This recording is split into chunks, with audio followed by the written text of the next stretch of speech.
વિદ્યાર્થી મિત્રો, આપણે યુનિટ ચોથું કોલ ઓફ ધ હિલ્સની એક્સરસાઇઝ કરવાની હતી.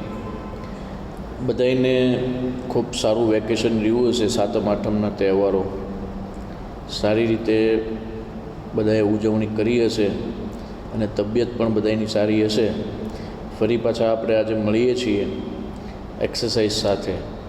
તો મિત્રો, તમારું જે પેજ છે ટેક્સ્ટ બુકનું એક્સરસાઇઝનું, એ પેજ કાઢો અને એમાં આપણે પહેલી એક્સરસાઇઝ V1 વોકાબ્યુલરી જે છે, put this words in the paragraph, કે નીચે જે બ્રેકેટમાં શબ્દો આપ્યા છે એ શબ્દોથી આપણે ખાલી જગ્યા પૂર્ણ કરવાની છે.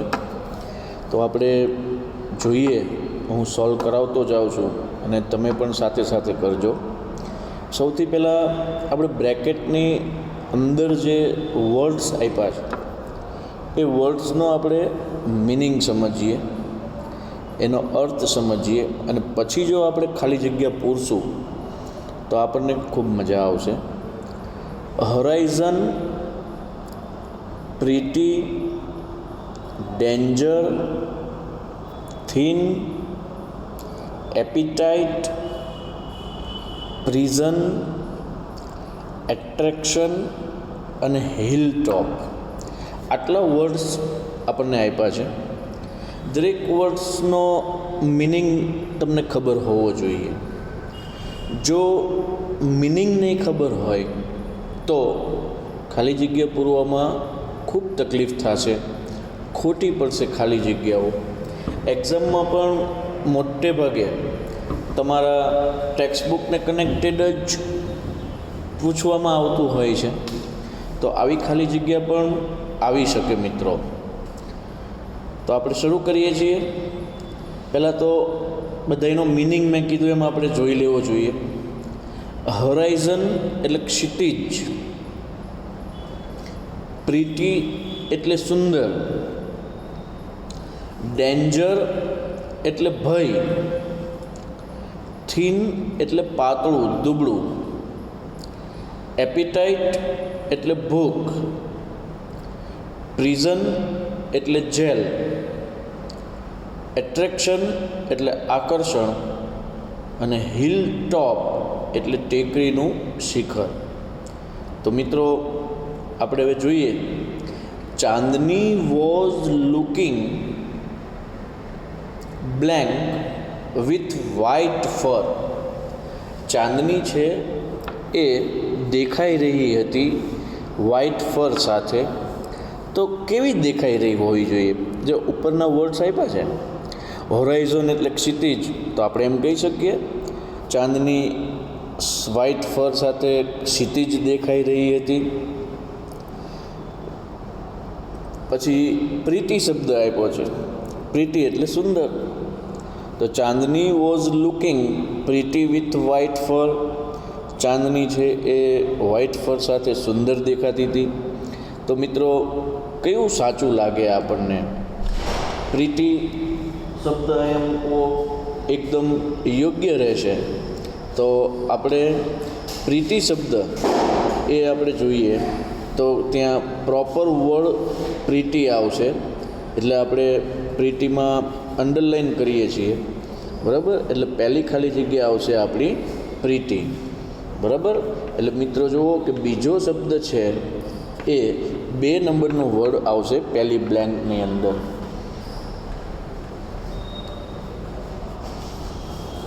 ત્યારબાદનું સેન્ટેન્સ આપ્યું છે, she was wanted to go to the hill quite unaware of the ખાલી જગ્યા બ્લેન્ક ધેર. તો she wanted to go to the hill, તેણી હિલ ઉપર જવા માગતી હતી.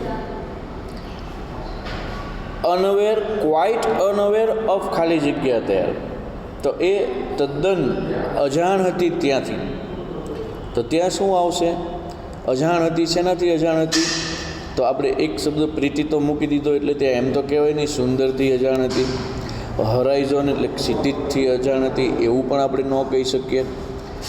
ડેન્જર એટલે ભયથી અજાણ હતી, થીન એટલે દુબળીથી અજાણ હતી, એપેટાઇટ એટલે ભૂખથી અજાણ હતી, પ્રિઝન એટલે જેલથી.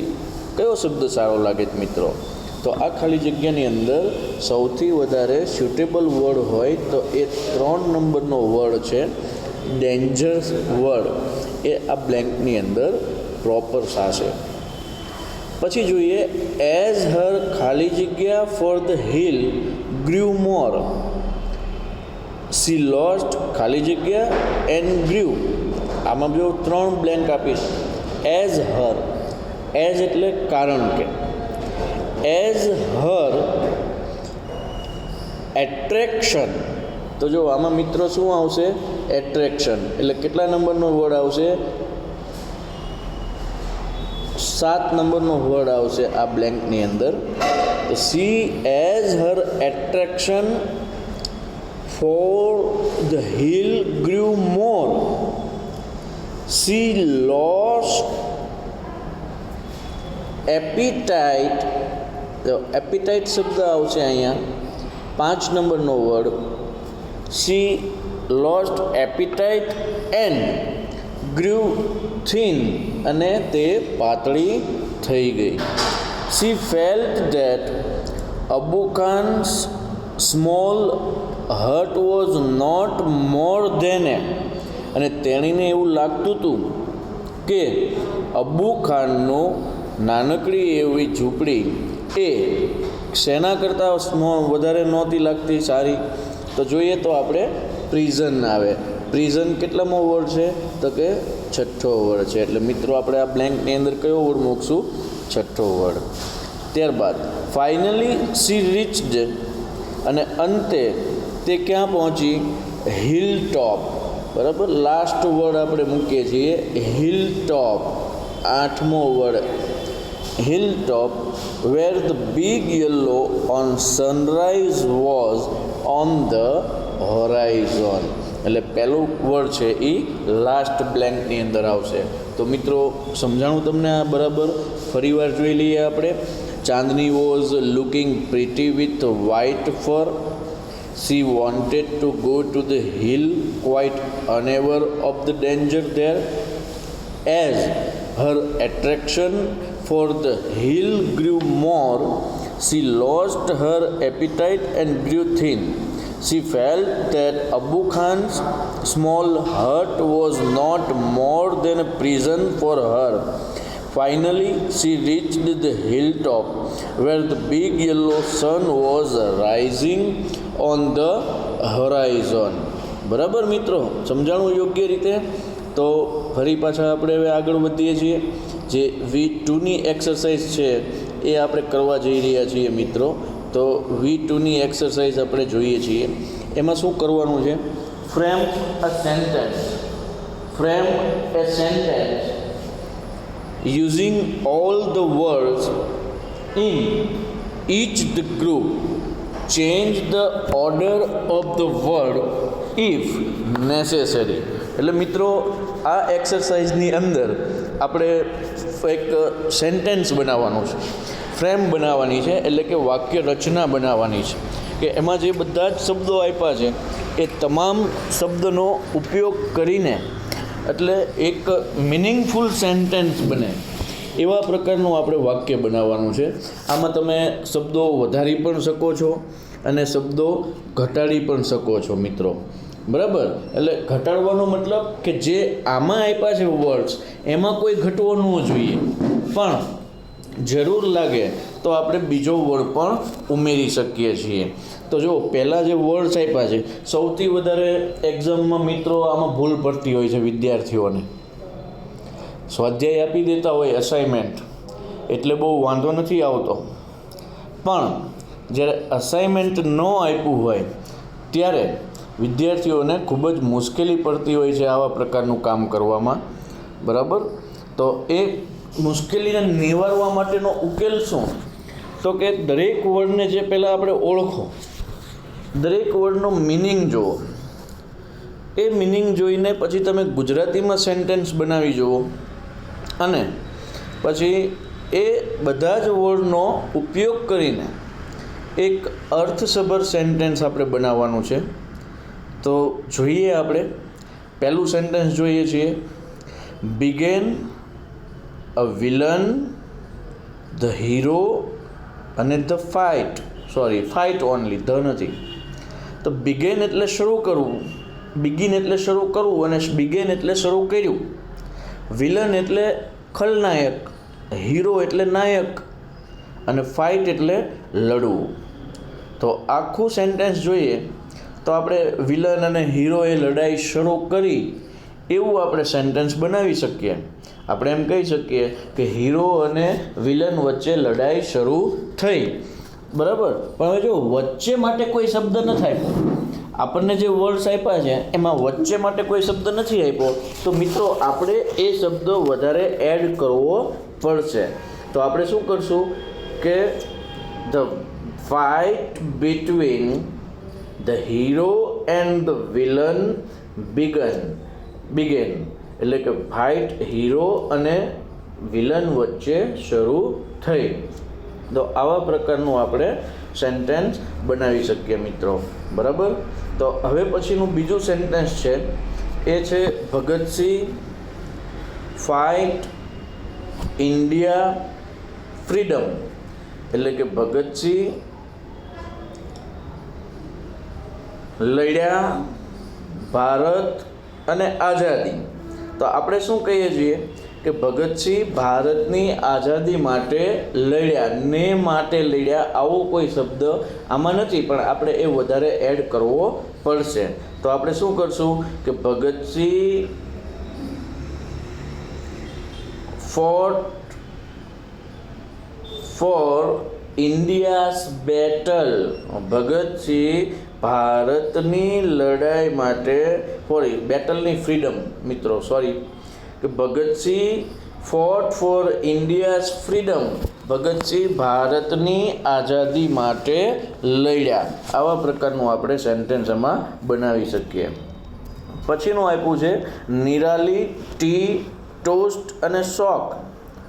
તો નિરાલી ટી એટલે ચા, ટોસ્ટ એટલે ટોસ્ટ અને શોક એટલે બોળવું, ડૂબોળવું, એમાં પલાળીને ખાવું, એવું એને ગમતું હતું, બરાબર. તો આમાં ગમતું હતું, નિરાલીને ચામાં ટોસ્ટ બોળીને ગમે છે, બોળવું ગમે છે, એવું ગમે છે એવો શબ્દ નથી, તો એ શબ્દ આપણે ઉમેરવો પડે. Nirali likes to soak her toast in tea, નિરાલીને ચામાં ટોસ્ટ ડુબાડવું, બોળવું ગમે છે, તો ચા સાથે ટોસ્ટ ખાવું ગમે છે. પછીનો 3 વર્ડ્સ આપ્યા છે ધ સન, હોરાઇઝોન અને ઇવનિંગ. ધ સન, હોરાઇઝોન અને ઇવનિંગ.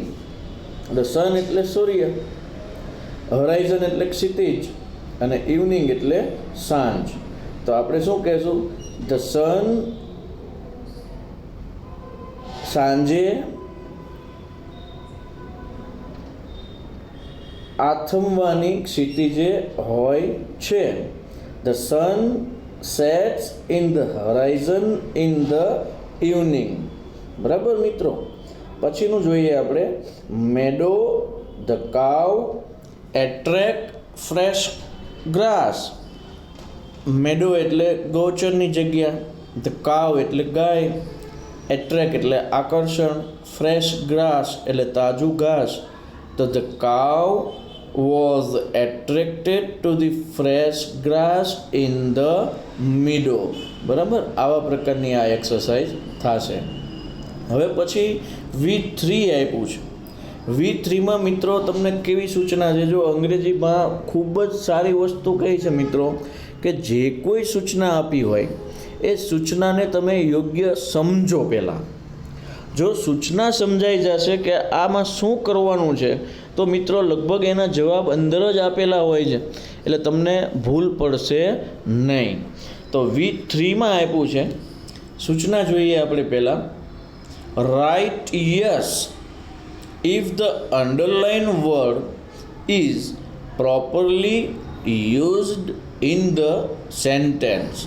કે રાઇટ યસ, તમે સેન્ટેન્સની બાજુમાં યસ લખો. ક્યારે? કે જો અંડરલાઇન કરેલો શબ્દ રેખાંકિત કરેલો શબ્દ એ સેન્ટેન્સમાં યોગ્ય રીતે ઉપયોગમાં થયો હોય તો જ તમે ત્યાં યસ લખો.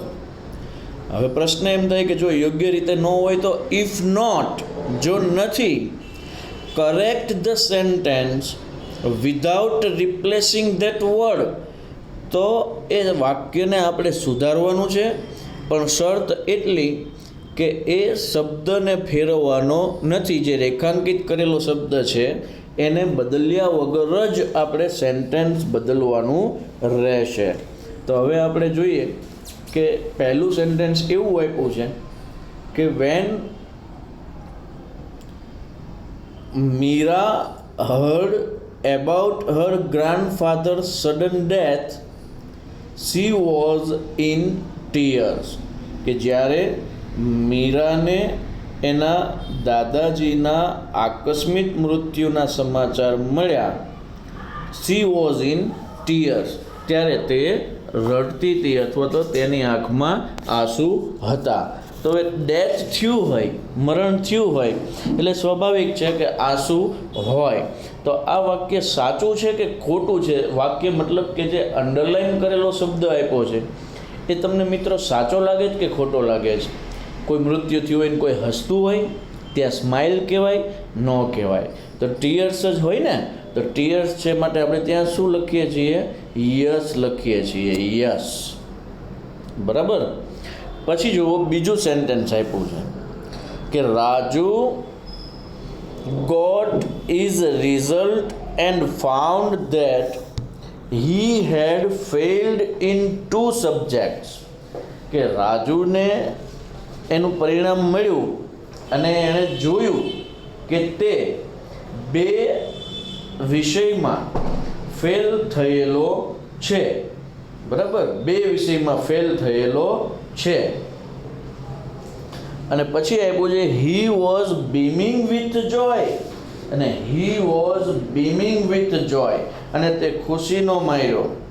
બરાબર, એ આનંદિત થઈ ગયો અને એનો ચમકવા માંડ્યો ચહેરો, ખુશીને માર્યો. બીમિંગ એટલે ચમકવું, તો ખુશીને કારણે એનો ચહેરો ચમકવા માંડ્યો. હવે મિત્રો એ તમે વિચારો કે તમે 2 વિષયમાં ફેલ થાઓ અને તમને ખુશી થાય કે દુઃખ થાય? કે ખુશી ન થાય ને, દુઃખ થાય. તો આપણે અહીંયા શું કરવું જોઈએ? તમે કહો જઈ. Raju got his result and found that he had failed in 2 subjects. રાજુને એનું પરિણામ મળ્યું અને જોયું કે તે 2 વિષયમાં નાપાસ થયો છે. he was beaming with joy, અને તે ખુશીનો માર્યો ચમકવા લાગ્યો. તો આ યોગ્ય નથી. તો આમાં આપણે શું કરવાનું છે? અંડરલાઇન કરેલો જે શબ્દ છે એમાં કોઈ પણ જાતનો ફેરફાર આપણે નથી કરવો, પણ સેન્ટેન્સને કરેક્ટ કરવું છે. તો આપણે શું કરશું? તો આખું સેન્ટેન્સ બદલવું પડશે ને મિત્રો. તો હવે કેવી રીતે સેન્ટેન્સ બદલશું આપણે? કે Raju got his result and found that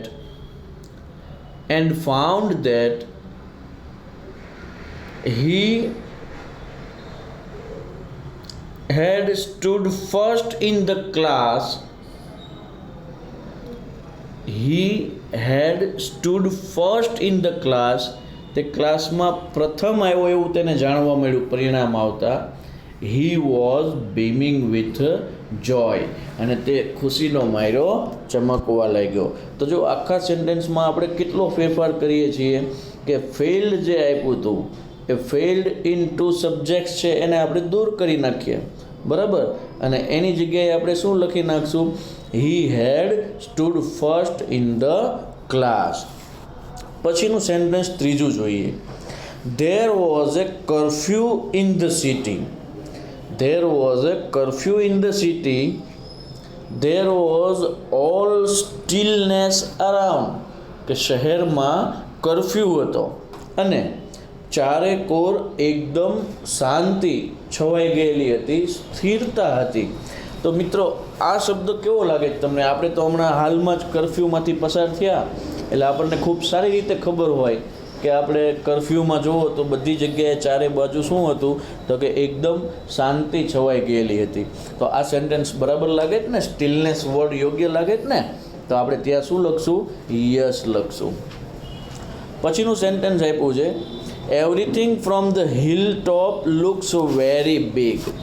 બરાબર, everything from the hill top looks very big, એટલે કે બધી જ વસ્તુ ખૂબ મોટી લાગતી હતી. બરાબર, હવે તમે વિચારો, everything from the hill top looks very big, બધી જ વસ્તુ તમને મોટી લાગતી હતી. તો હિલ ટોપ ઉપર આપણે જઈએ ત્યારે બધી વસ્તુ મોટી લાગે. અને આ સેન્ટેન્સમાં મિત્રો એક ભૂલ છે, હિલ ટોપમાં અંડરલાઇન નહીં આવે, પણ એ ક્યાં અંડરલાઇન આવશે? બિગમાં, વેરી બિગમાં અંડરલાઇન આવશે. બરાબર, એટલે ફક્ત આપણે કયા વર્ડનો ફેરફાર, આ સેન્ટેન્સ બરાબર નથી લાગતું. ટેકરીના ઉપર આપણે ચડીએ તો ઉપરથી આપણે જોઈએ તો બધી વસ્તુ કેવી લાગતી હોય આપણને? નાની લાગતી હોય કે મોટી લાગતી હોય? નાની લાગતી હોય ને. તો હવે આપણે બિગ અંડરલાઇન કરેલો વર્ડ છે, એ વર્ડને આપણે ચેન્જ કરવો પડશે. બરાબર, અને બિગ જે શબ્દ, સોરી બિગ શબ્દ નહીં, આ સેન્ટેન્સ બરાબર જ છે. બિગમાંથી અંડરલાઇન તમે દૂર કરી નાખો, બિગમાંથી અંડરલાઇન આપણે નથી રાખવી. બરાબર, આ અંડરલાઇન કેન્સલ કરી નાખો. કારણ કે જોયું, everything from the hill top looks very big, એટલે આપણે હિલ ટોપ શબ્દને જ ફેરફાર નથી કરવાનો હતો, પણ હિલ ટોપ શબ્દને કોઈ ફેરફાર કરવાનો જ નથી. એટલે આ બરાબર છે સેન્ટેન્સ, સોરી મારી ભૂલ હતી. તો આપણે હવે શું કરશું આમાં કે બધું મોટું નથી લાગતું, કેવું લાગે છે? નાનું લાગે છે. એટલે આપણે શું કરશું? Everything from the hill top looks very small, બિગની જગ્યાએ આપણે શું કરશું? સ્મોલ, કે બધી જ વસ્તુ નાની દેખાય છે. પછીનું સેન્ટેન્સ આપ્યું છે, I could C clearly in the faint light, કે મને ઝાંખા પ્રકાશમાં બધું સ્પષ્ટ દેખાય છે, હું જોઈ શકું છું. તો આપણે ઝાંખા પ્રકાશમાં સ્પષ્ટ જોઈ શકતા હોતા નથી ખરેખર. તો ફેન્ટ શબ્દને કાંઈ નથી કરવાનું, પણ સેન્ટેન્સમાં ફેર કરવાનો છે. તો ત્યાં આપણે શું કરશું? આઈ કુડ નોટ સી, ખાલી શું કરવાનું છે? Could not see clearly in the faint light. તો મિત્રો આજે આપણે V1, V2 અને V3 એક્સરસાઇઝ સોલ્વ કરી. નેક્સ્ટ લેક્ચરમાં આપણે કોમ્પ્રિહેન્શન જે આપેલું છે એ કોમ્પ્રિહેન્શનનું કામ કરશું, આગળ વધારશું. કોમ્પ્રિહેન્શન 1, 2, 3 અને 4 આટલા કોમ્પ્રિહેન્શન છે એ આપણે આવતીકાલે કરશું. ત્યાં સુધી તમે આનો વધારે આગળ અભ્યાસ કરજો. તમને જો આ કોમ્પ્રિહેન્શનની એક્સરસાઇઝ ફાવે મિત્રો તો એ પણ તમે કરી શકો છો.